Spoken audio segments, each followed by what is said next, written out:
আজ সকালবেলা ঘুম থেকে উঠেই মনটা ভালো হয়ে গেল এত সুন্দর ওয়েদার দেখে। আর যেহেতু আমরা টপ ফ্লোরে থাকি, তাই গরমটাও যেমনি তেমনি হাওয়া দিলে হাওয়াটাও অনেকটা বেশি। আজ বহুদিন পরে আমি ছুটি নিয়েছি। আজকে রুশাসে যাওয়ার নেই, সারাদিন বাড়িতেই থাকবো। আর কোকোর অ্যানুয়াল পরীক্ষা শেষ হয়ে যাওয়াতে কোকোর থেকে বেশি অনেক আনন্দে আছে রেনা। কারণ কোকোকে সবটা সময় অ্যাভেলেবেল পাচ্ছে। না হলে most of the time cocoa নয় স্কুলে, আর না হলে টিউশনে, আর না হলে পড়াশোনা করছে বাড়িতে বসে। রেনা আর কোকোকে বসিয়ে দিলাম ড্রয়িং করতে, আর এইদিকে আমি দেখছিলাম গাছের ফুলগুলো। আমার এইদিকে ব্যালকনিতে একদম আসা হয়ে ওঠে না। এই গাছগুলোতে ফুল হয় আবার ঝরে পড়ে যায়, কিন্তু আমার আর চোখে পড়ে না। বাড়িতে থাকার কারণ হচ্ছে অনেকগুলো কাজ বাকি ছিল। যেমন এই অ্যাকুয়ারিয়ামটা বহু দিন ধরে পরিষ্কার করা হচ্ছে না, তাই আজকে ঠিকই করে নিয়েছিলাম যে সব কাজ বাদ দিয়ে আগে এটাকে পরিষ্কার করব। তারপর সারাদিন বাড়িতে আজকে অনেক টুকিটাকি কাজ করলাম।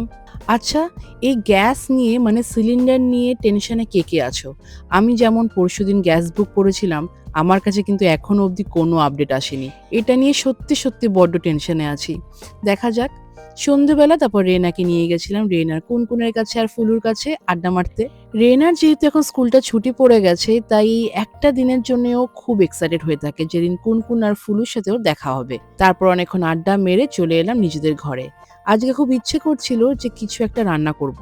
বাড়িতে ছিল পনির। রান্না দিদিকে বলেছিলাম সমস্ত কিছু গুছিয়ে রেখে দিতে, আর মাকে জিজ্ঞেস করে নিয়েছিলাম যে কি করে রান্না করতে হবে। মায়ের কথা মতন সবকিছু দিলাম, কিন্তু হয়তো কিছু আগে কিছু পরে হয়ে গেছে। প্রথমে একটু জিরে, তার মধ্যে টমেটো আর একটু মটরশুঁটি দিয়ে দিয়েছিলাম, আর বাটা ছিল কাজু আর চালমগজ। সবকিছু একসাথে মিক্স করে তার মধ্যে দিয়ে দিয়েছিলাম আদা বাটা। তারপর একটু নুন, চিনি আর পনির, ব্যাস। তারপরে জল। পনিরটা যে জলে ভিজিয়ে রেখে দিয়েছিলাম সেই জলটাই দিয়েছি। যদিও সত্যি কথা বলতে আমার কাছে রান্নার কোনো রুলস নেই, যা মাথায় আসবে তাই দিয়ে দেবে। আর আমি যখনই রান্নাঘরে ঢুকবো তখন রেনা তো আমাকে হেল্প করবেই। পুরো ব্যাপারটা যখন একটু ফুটে গেছিল, ওর মধ্যে দিয়ে দিলাম একটুখানি আটা, আর সবার শেষে একটু ঘি আর গরম মশলা। আর নামানোর আগে একটু কসুরি মেথিও দিয়েছিলাম। নন ভেজ খাবারের থেকে ভেজ খাবার আমার বেশ ভালো লাগে, রেনারও তাই। সবাই মিলে ডিনার সেরে তারপরে আমরা বেড টাইম স্টোরিজ নিয়ে বসলাম। Thank you for watching my mini vlog. Tata!